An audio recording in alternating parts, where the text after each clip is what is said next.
लोकसभा चुनाव हुए, रिजल्ट आया, सरकार भी बन गई, लेकिन अब क्यों हो रही है ईवीएम की जांच?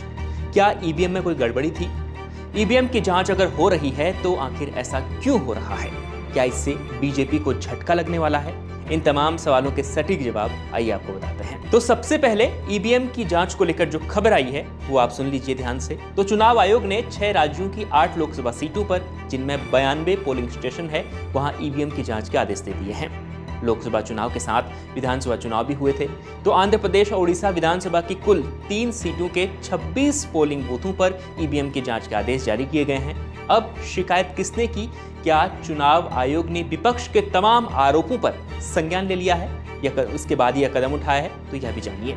तो ईवीएम पर सवाल तो विपक्ष हमेशा से उठाता आया है, इस बार भी सवाल उठे हैं, लेकिन इस बार विपक्ष नहीं बल्कि सत्ता में काबिज भारतीय जनता पार्टी ने भी ईवीएम की शिकायत की है, गड़बड़ी के आरोप लगाए हैं। तेलंगाना, तमिलनाडु और महाराष्ट्र के 3 लोकसभा सीटों के 66 पोलिंग स्टेशन पर ईवीएम की शिकायत भाजपा ने की। इसके बाद चुनाव आयोग की ओर से गुरुवार यानी कल एक पत्र जारी हुआ।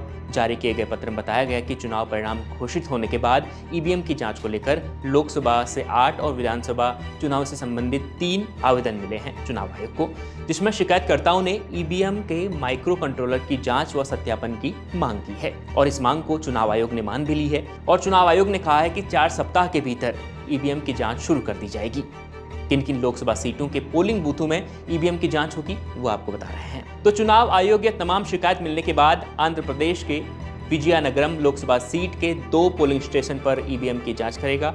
छत्तीसगढ़ के कांकेर संसदीय सीट के 4 पोलिंग बूथ पर भी जांच होगी। हरियाणा की करनाल लोकसभा सीट के 4 पोलिंग बूथों पर ईवीएम की जांच होगी और फरीदाबाद सीट के 2 पोलिंग बूथ पर ईवीएम की जांच होनी है और चुनाव आयोग ने इसके लिए पत्र भी जारी कर दिया है। अब आपको लोकसभा वाइज बताते हैं। तो महाराष्ट्र की अहमदनगर लोकसभा सीट के 40 बूथों पर ईवीएम की जांच होनी है। तेलंगाना के जहीराबाद सीट के 20 बूथों पर जांच होनी है। तमिलनाडु के वेल्लोर सीट के विदुरनगर संसदीय क्षेत्र है, यहाँ पर भी जांच होनी है। और आंध्र प्रदेश के गजपति नगरम विधानसभा सीट पर जांच होनी है। अंगुल विधानसभा क्षेत्र है, वहाँ 12 पोलिंग बूथों पर जांच होनी है।